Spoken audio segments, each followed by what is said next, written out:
Hello, and welcome to the Commissioner's Corner. I'm Fort Bend County Commissioner Grady Prestage. On June the 9th, 2022, the Fort Bend Chamber of Commerce, along with the Central Fort Bend Chamber of Commerce, held their annual State of the County luncheon. This year's luncheon, the commissioners were each asked to give a presentation on things that happened in their precinct. I chose to talk about my plans in the future, moving forward, with respect to the new frontiers and trying to finish up some old unfinished business. Please enjoy my comments.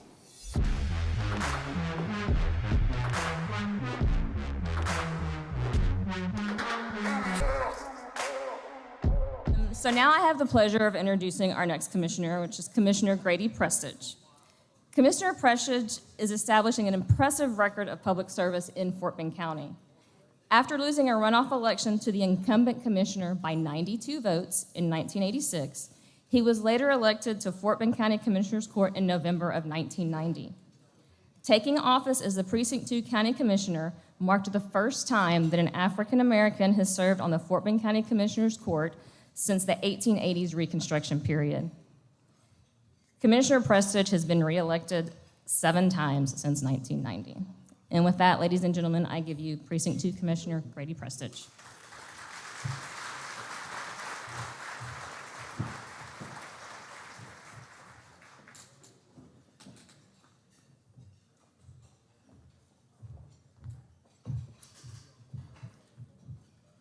I'm a Louisiana boy, so I'm a gentleman. I know how to treat a lady. Wow, what an impressive group. And I didn't have a speech. They told me I had 8 minutes to talk, and any self-respecting politician that can't talk for 8 minutes about anything is in the wrong profession. I can take 8 minutes to introduce myself, but I'm going to spare you.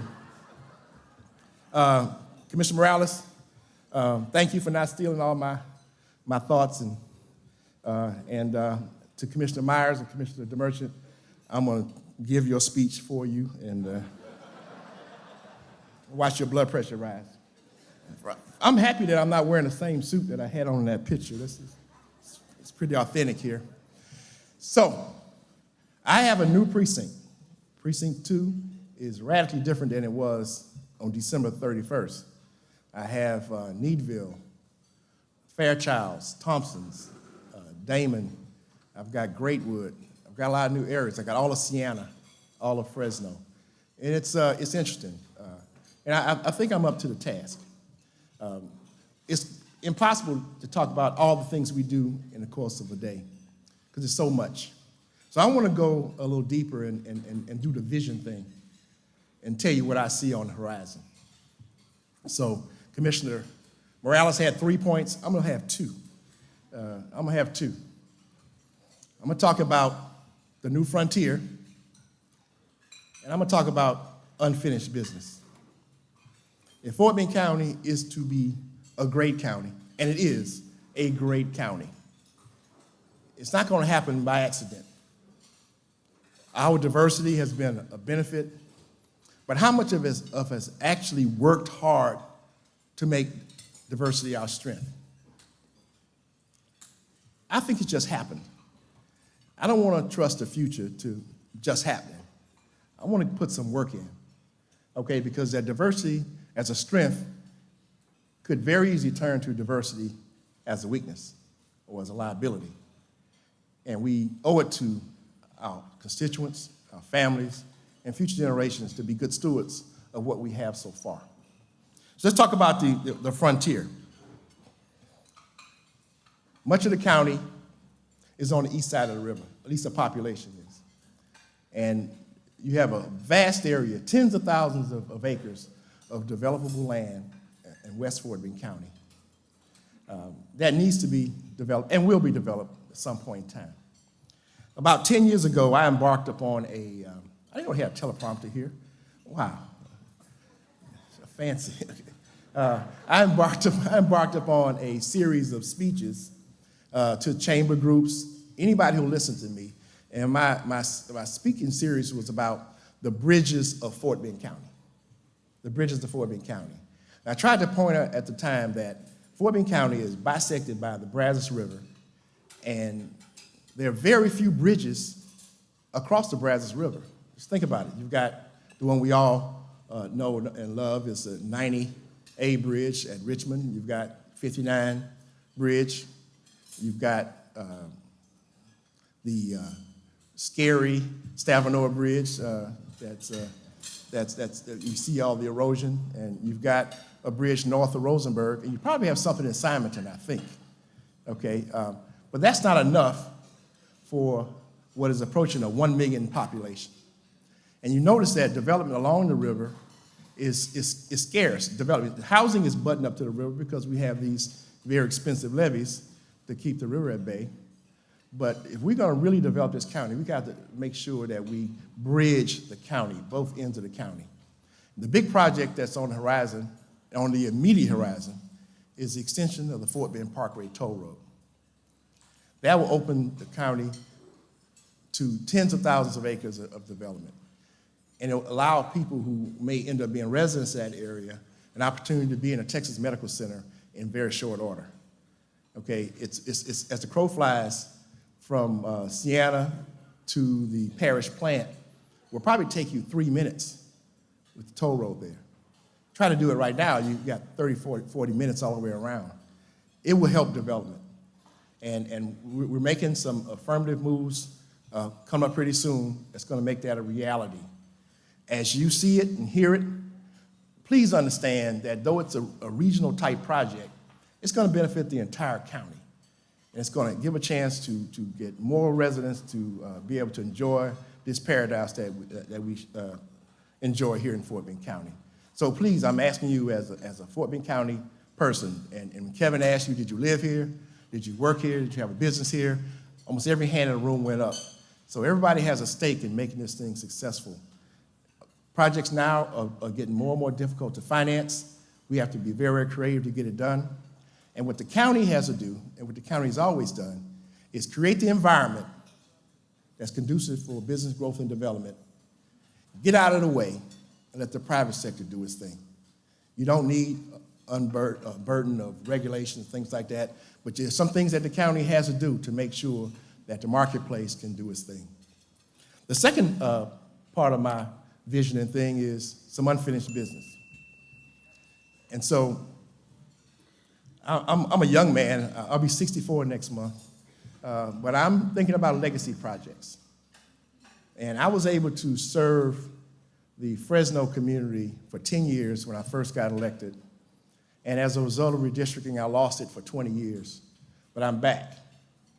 And there's some things that can happen in Fresno that will help average up the entire county. Fresno is a fairly large community, unincorporated area, and unlike the planned communities that are here right now that we all enjoy, they don't have all the amenities that you would think would be something indicative of Fort Bend County. But with the right will and determination, we can go out there and make a difference. So I'm putting together what's called the Fresno Plan. Some of this might be news to some of my colleagues. I think I might have mentioned it to one or two beforehand. The views expressed right now are those of Grady Prestage and do not necessarily represent the views of the Commissioner's Court.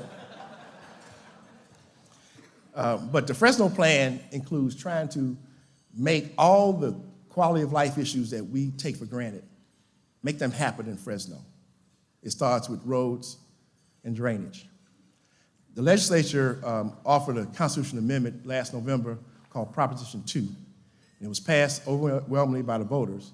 And Proposition 2 allows counties the ability to do tax increment financing. Beforehand, a city could do a TERS, a county could participate, and Fort Bend County has been a willing participant in every TERS that any city has done in this county. And they've been very successful. Sugar Land Town Center, Katy Mills Mall, Lake Point, La Centera. There are 3 TERS in Missouri City, Fifth Street TERS, the Vicksburg TERS, and the Siena TERS. Constellation Field, Smart Financial, all those were part of, at some point in time, some taxes and financing. But the county is 65% population is in the unincorporated area. That tool wasn't available to make development happen in the unincorporated area. It is now. And so my plan, as part of the Fresno plan, is to create one large tax increment reinvestment zone where we can use up to 65% of the taxes on a new value to put back in that area to pay for the improvements that are necessary. The roads, the drainage, added law enforcement, parks, water and sewer. There's a freshwater supply district that I was able to help develop back in the 90s that has a water and sewer system, but they don't have the financial muscle right now to serve the entire area. So there are people who are paying a $1 tax and don't have the service. And I don't know how long that'll last, or somebody will be comfortable with that, where somebody's receiving the benefit and someone's not. But working together with that district, we can make it happen. There's an emergency service district that's created that needs to provide fire safety and maybe even emergency services to that area in the future. We're going to work together. The Fresno plan is going to be difficult. It's going to be very difficult to do. If it was easy to do, it would have been already done, okay? But I'm made for this. I was built for this. This is my calling. This is what I want to do. So I'm going to employ each of you to, first of all, pray for me, pray for the county, pray for the people of Fresno, and pray that we have the wisdom and the courage and to do what is right and just for the people we serve. So the vision thing is the new frontier, onward to the west side. We're gonna win the West again, just like the settlers did. We're gonna develop major communities in West Fort Bend County that will rival anything we have already. And we're gonna go back in and handle some unfinished business in making the Fresno community one that we can be proud of. I implore you to help me, and I look forward to making that happen on my watch. Thank you so much. That's it for this edition of the Commissioner's Corner. We'll see you next time.